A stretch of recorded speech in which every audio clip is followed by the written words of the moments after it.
Appendix: Hope and the Absurd in the Work of Franz Kafka. The whole art of Kafka consists in forcing the reader to reread. His endings or his absence of endings suggest explanations which, however, are not revealed in clear language, but, before they seem justified, require that the story be reread from another point of view. Sometimes there is a double possibility of interpretation, whence appears the necessity for two readings.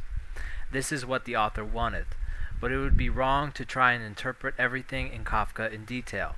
A symbol is always in general, and, however precise its translation, an artist can restore it to it only its movement. There is no word-for-word rendering. Moreover, nothing is harder to understand than a symbolic work. A symbol always transcends the one who makes use of it, and makes him say in reality more than he is aware of expressing. In this regard, the surest means of getting hold of it is not to provoke it, to begin the work without a preconceived attitude and not to look for its hidden currents. For Kafka, in particular, it is fair to agree to his rules, to approach the drama through its externals and the novel through its form. At first glance, and for a casual reader, they are disturbing, adventures that carry off quaking and dogged characters into pursuits of problems they never formulate. In the trial, Joseph K. is accused, but he doesn't know of what. He is doubtless eager to defend himself, but he doesn't know why.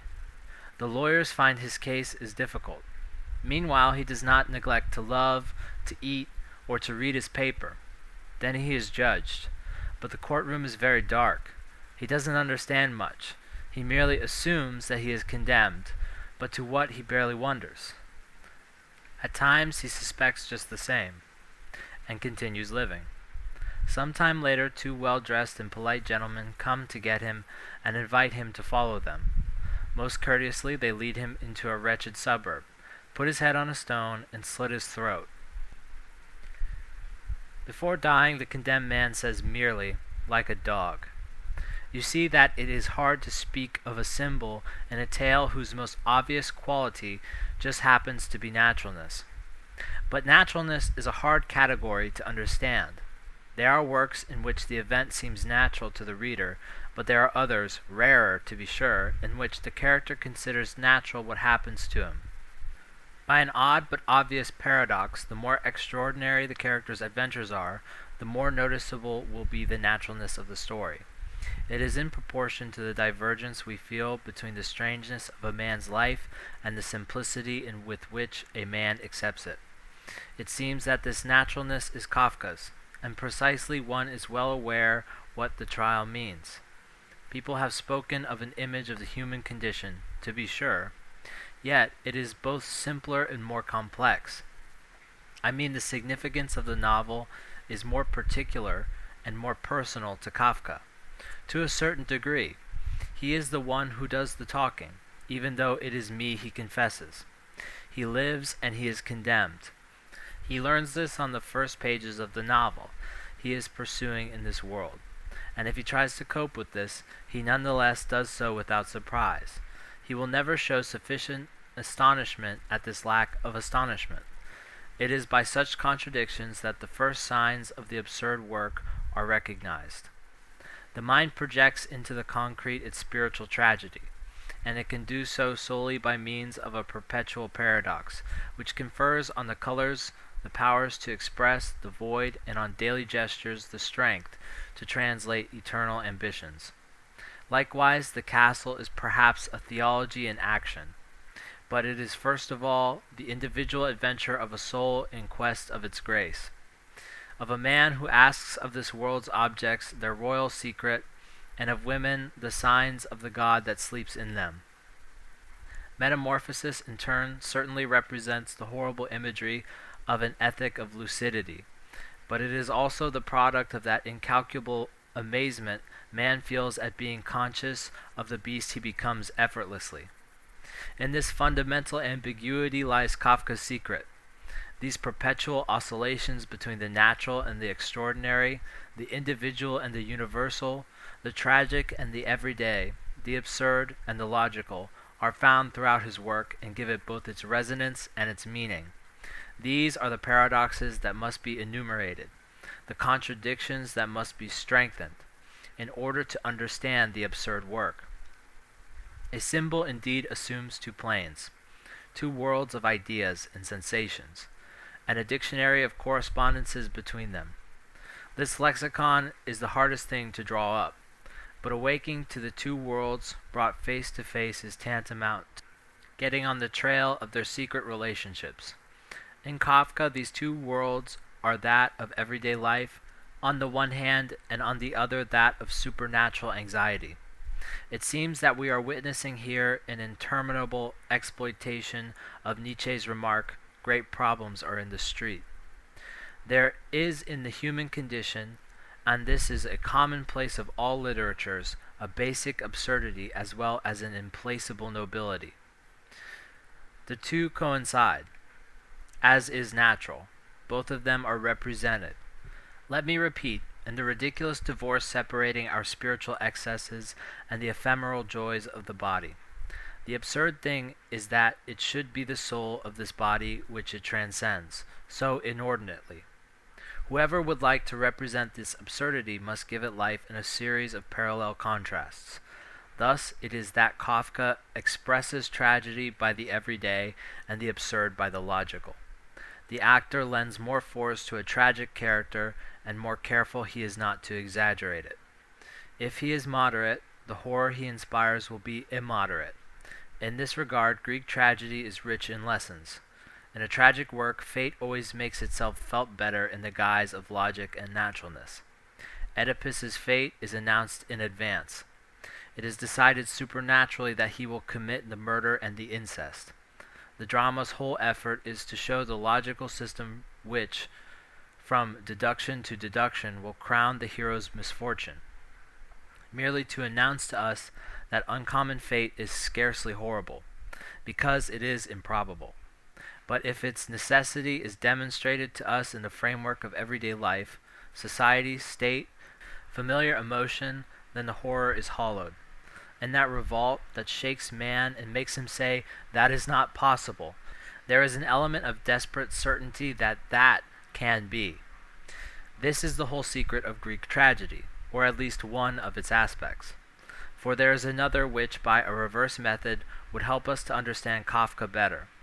The human heart has a tiresome tendency to label as fate only what crushes it. But happiness, likewise, in its way, is without reason, since it is inevitable. Modern man, however, takes the credit for it himself, when he doesn't fail to recognize it.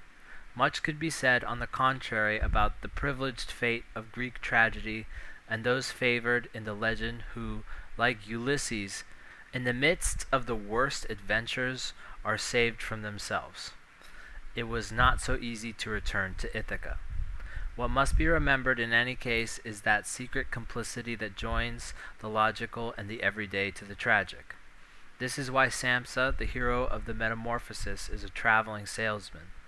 This is why the only thing that disturbs him in the strange adventure that makes a vermin of him is that his boss will be angry at his absence. Legs and feelers grow out of him, his spine arches up, white spots appear on his belly, and I shall not say this does not astonish him, for the effect would be spoiled. But it causes him a slight annoyance. The whole art of Kafka is in that distinction. In his central work, The Castle, the details of everyday life stand out, and yet in that strange novel in which nothing concludes and everything begins over again, it is the essential adventure of a soul in quest of its grace that is represented. The translation of the problem into action, that coincidence of the general and the particular, are recognized likewise in the little artifices that belong to every great creator. In the trial, the hero might have been named Schmidt or Franz Kafka, but he is named Joseph K.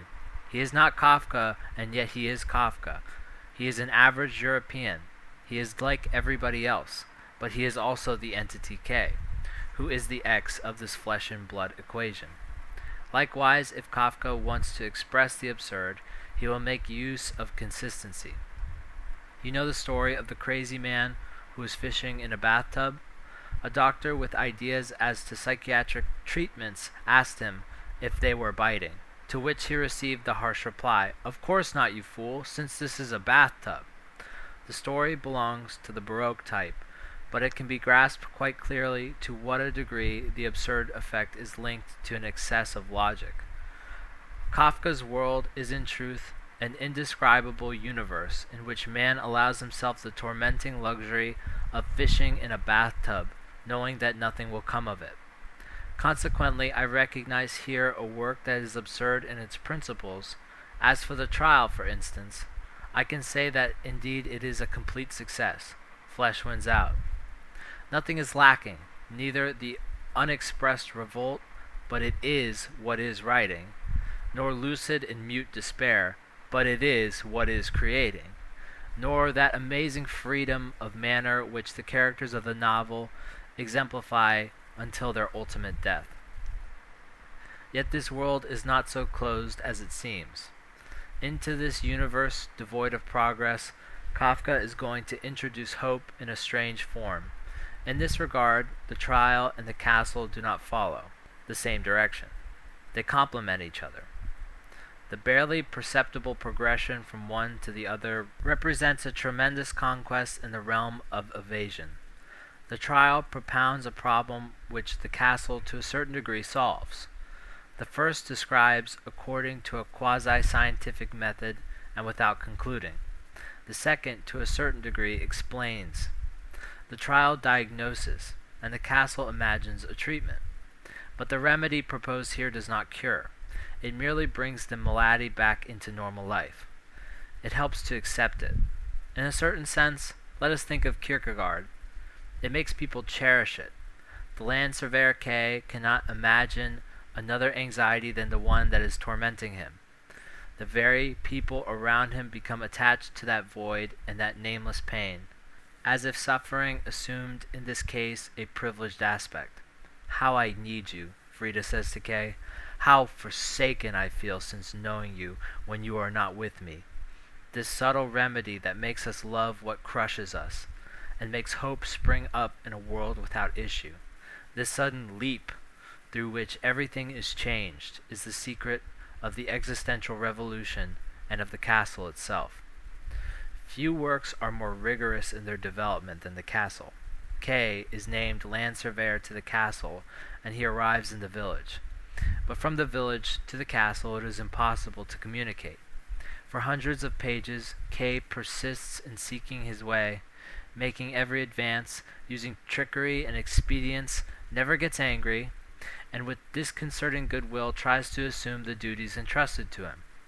Each chapter is a new frustration, and also a new beginning.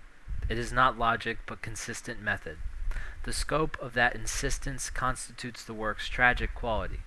When K telephones to the castle, he hears confused, mingled voices, vague laughs, distant invitations. That is enough to feed his hope, like those few signs appearing in the summer skies, or those evening anticipations which make up our reason for living. Here is found the secret of the melancholy peculiar to Kafka, the same, in truth, that is found in Proust's work, or in the landscape of Plotinus, a nostalgia for a lost paradise. "I become very sad," says Olga, "when Barnabas tells me in the morning he's going to the castle, that probably futile trip, that probably wasted day, that probably empty hope." Probably on this implication Kafka gambles his entire work, but nothing avails. The quest of the eternal here is meticulous, and those inspired automata Kafka's characters provide us with a precise image of what we should be if we were deprived of our distractions, and utterly consigned to the humiliations of the divine. In the castle, that surrender to the everyday becomes an ethic. The great hope of K is to get the castle to adopt him. Unable to achieve this alone, his whole effort is to deserve this favor by becoming an inhabitant of the village, by losing the status of foreigner that everyone makes him feel. What he wants is an occupation, a home, the life of a healthy, normal man. He can't stand his madness any longer. He wants to be reasonable. He wants to cast off the peculiar curse that makes him a stranger to the village. The episode of Frida is significant in this regard. If he takes as his mistress this woman who has known one of the castle's officials, this is because of her past. He derives from her something that transcends him while being aware of what makes her forever unworthy of the castle. This makes one think of Kierkegaard's strange love for Regina Olsen. In certain men, the fire of eternity consuming them is great enough for them to burn in the very heat of those closest to them. The fatal mistake that consists in giving to God what is not God's is likewise the subject of this episode of the castle.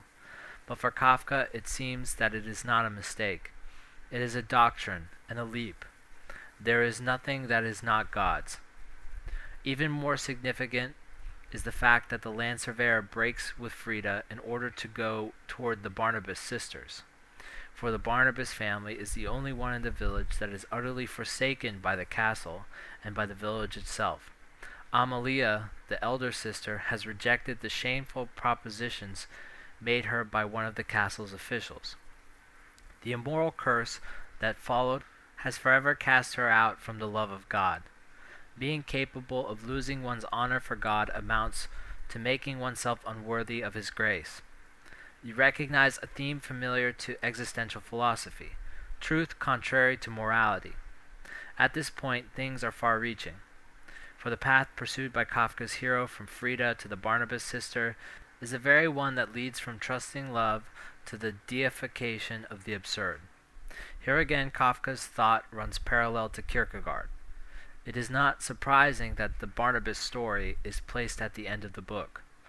The land surveyor's last attempt is to recapture God through what negates him, to recognize him, not according to our categories of goodness and beauty, but behind the empty and hideous aspects of his indifference, of his injustice, and of his hatred. That stranger who asks the castle to adopt him is at the end of his voyage a little more exiled because this time he is unfaithful to himself, forsaking morality, logic, and intellectual truths in order to try to enter, endowed solely with his mad hope, the desert of divine grace. The word hope used here is not ridiculous. On the contrary, the more tragic the condition described by Kafka, the firmer and more aggressive that hope becomes. The more truly absurd the trial is, the more moving and illegitimate the impassioned leap of the castle seems. But we find here again in a pure state the paradox of existential thought as it is expressed, for instance by Kierkegaard. Earthly hope must be killed, only then can one be saved by true hope, which can be translated, one has to have written the trial to undertake the castle. Most of those who have spoken of Kafka have indeed defined his works as a desperate cry with no recourse left to man. But this calls for review. There is hope and hope. To me, the optimistic work of Henry Bordeaux seems particularly discouraging. This is because it has nothing for the discriminating. Malraux's thought, on the other hand, is always bracing. But in these two cases, neither the same hope nor the same despair is at issue. I see merely that the absurd work itself may lead to the infidelity I want to avoid. The work which was but an ineffectual repetition of a sterile condition, a lucid glorification of the ephemeral, becomes here a cradle of illusions. It explains. It gives shape to hope. The creator can no longer divorce himself from it. It is not the tragic game it was to be. It gives a meaning to the author's life. It is strange in any case that works of related inspiration like those of Kafka, Kierkegaard, or Chestov, those in short of existential novelists and philosophers completely oriented toward the absurd and its consequences, should in the long run lead to that tremendous cry of hope. They embrace the God that consumes them. It is through humility that hope enters in. For the absurd of this existence assures them a little bit more of a supernatural reality. If the course of this life leads to God, there is an outcome after all. And the perseverance, the insistence with which Kierkegaard, Chestov, and Kafka's heroes repeat their itineraries are a special warrant of the uplifting power of that certainty. Kafka refuses his God moral nobility, evidence, virtue, coherence, but only the better to fall into his arms. The absurd is recognized, accepted, and man is resigned to it. But from then on we know that it has ceased to be absurd. Within the limits of the human condition, what greater hope than the hope that allows an escape from that condition? As I see once more, existential thought in this regard, and contrary to current opinion, is steeped in a vast hope. The very hope which, at the time of early Christianity and the spreading of good news, inflamed the ancient world. But in that leap that characterizes all existential thought, in that insistence, in that surveying of divinity devoid of surface, how can one fail to see the mark of a lucidity that repudiates itself? It is merely claimed that this pride abdicating to save itself. Such repudiation would be fecund, but this does not change that. The moral value of lucidity cannot be diminished in my eyes by calling it sterile like all pride. For a truth also, by its very definition, is sterile. All facts are. In a world where everything is given and nothing is explained, the fecundity of a value or of a metaphysic is a notion devoid of meaning. In any case, you see here in what tradition of thought Kafka's world takes its place. It would indeed be intelligent to consider as inevitable the progression leading from the trial to the castle. Joseph K. and the land surveyor are merely two poles that attract Kafka. I shall speak like him and say that his work is probably not absurd, but that should not deter us from seeing it as nobility and universality. They come from the fact that he managed to represent so fully the everyday passage from hope to grief and from desperate wisdom to intentional blindness. His work is universal. A really absurd work is not universal, to the extent to which it represents the emotionally moving face of a man fleeing humanity, deriving from his contradictions reasons for believing, reasons for hoping from his fecund despairs, and calling life his terrifying apprenticeship in death. It is universal because its inspiration is religious. As in all religions, man is freed of the weight of his own life. But if I know that, if I can ever admire that, I also know that I am not seeking what is universal, but what is true. The two may well not coincide. This particular view will be better understood if I say that truly hopeless thought just happens to be defined by the opposite criteria, and that the tragic work might be the work that, after all future hope is exiled, describes the life of a happy man. The more exciting life is, the more absurd is the idea of losing it. This is perhaps the secret of the proud aridity felt in Nietzsche's work.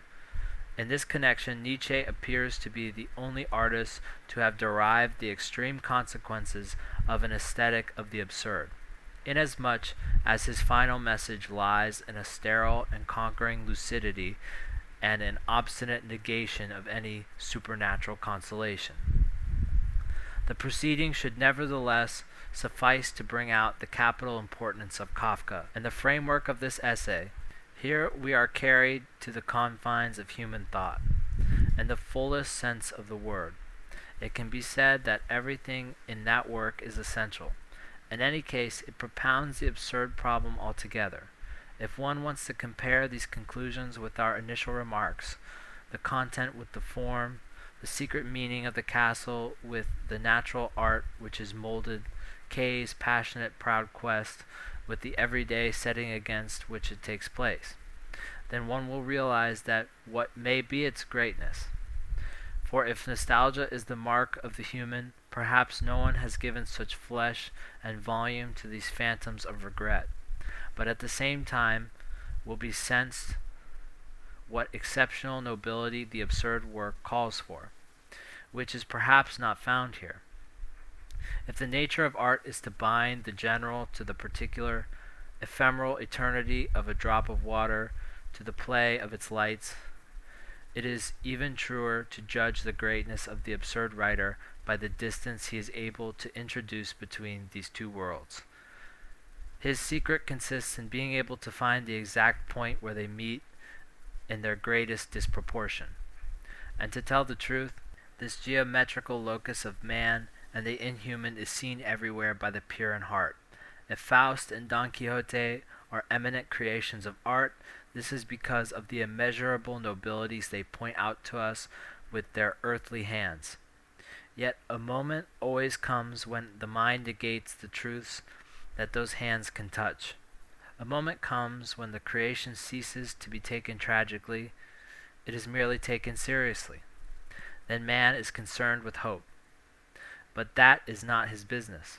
His business is to turn away from the subterfuge. Yet this is just what I find at the conclusion of the vehement proceedings Kafka institutes against the whole universe. His unbelievable verdict is this hideous and upsetting world in which the very moles dare to hope.